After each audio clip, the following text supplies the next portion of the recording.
There you see the sun on the Uttarayan day, Mahasankranti day, Tilgul day. Welcome back to another episode of JCpedia. Namaste, Ram Ram. Namaste, Ram Ram. Good morning, good evening, good afternoon. So we are back to vlogging again. So today is Makar Sankranti day, 14th of January, and we are on a small road trip in Delhi. So let's start. And today happens to be a Pongal day also. Pongal celebrated in Tamil Nadu.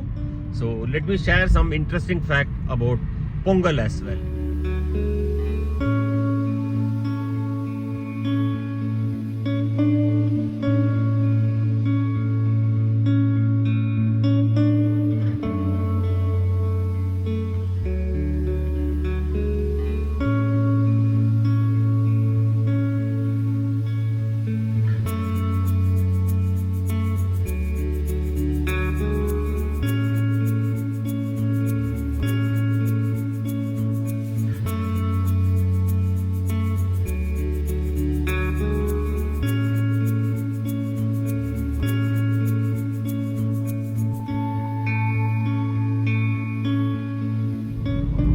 Pongal and cricket, were you aware? So this combo was associated with Chennai Chepauk, that is now it is called as M.A. Chidambaram Stadium, for quite a long time, for almost 29 years, from 1959 to 1988. Yes, you are absolutely correct. Every time during the Pongal period, that is 14, 15, 16, 17, 18, and these 4-5 days, Chennai was host to Test match cricket from 1959 to 1988, and something happened suddenly. After 88, Chennai stopped hosting the Test matches.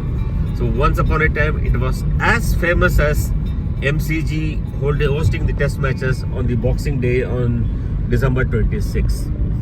If anyone goes back to the history, can well see the first Test match during the Pongal time was held in 1959, which was between India and Australia.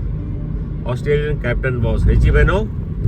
Although India lost this Test match, and there have been series of other Test matches every time when a tourist visited India. And finally, 1988, when India had that last opportunity to host the Pongal Test match in Chennai, it was Narendra Hirwani who made his Test debut.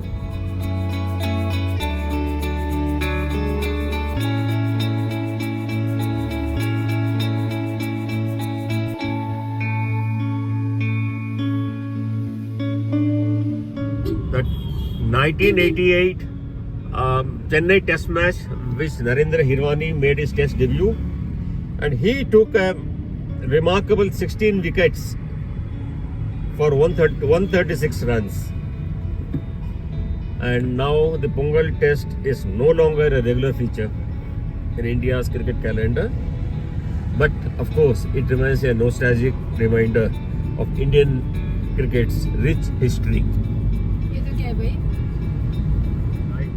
Right now we are on the Delhi-Dehradun Economic Corridor. This is part of the Delhi-Dehradun Economic Corridor. So this Akshardham flyover has been now trebled. That is, a third flyover has been built along with it. So the speed for cars is 100. It is written 100, but of course we cannot go in 100 in these roads. So this road will straight go to. This is a series of roads.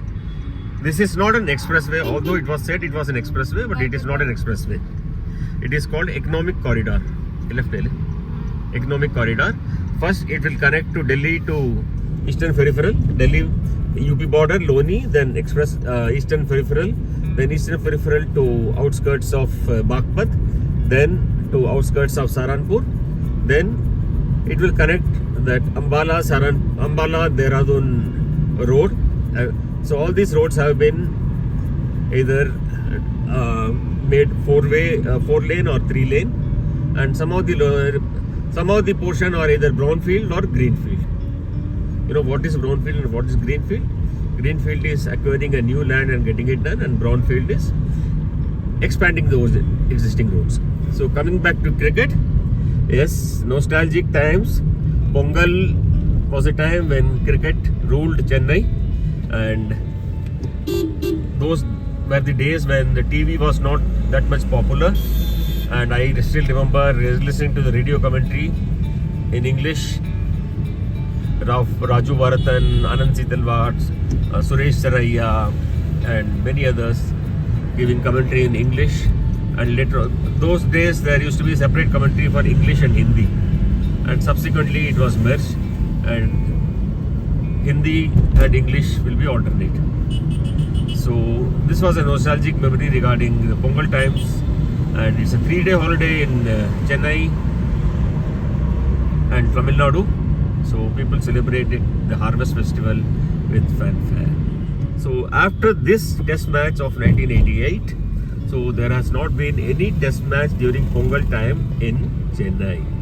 So of course Chennai people and may have to look at it. Why? And in spite of the fact there have been quite a few people from Chennai and at the helm of affairs in BCCI, but this traditional thing which was on for almost 29 years suddenly abruptly came to a halt.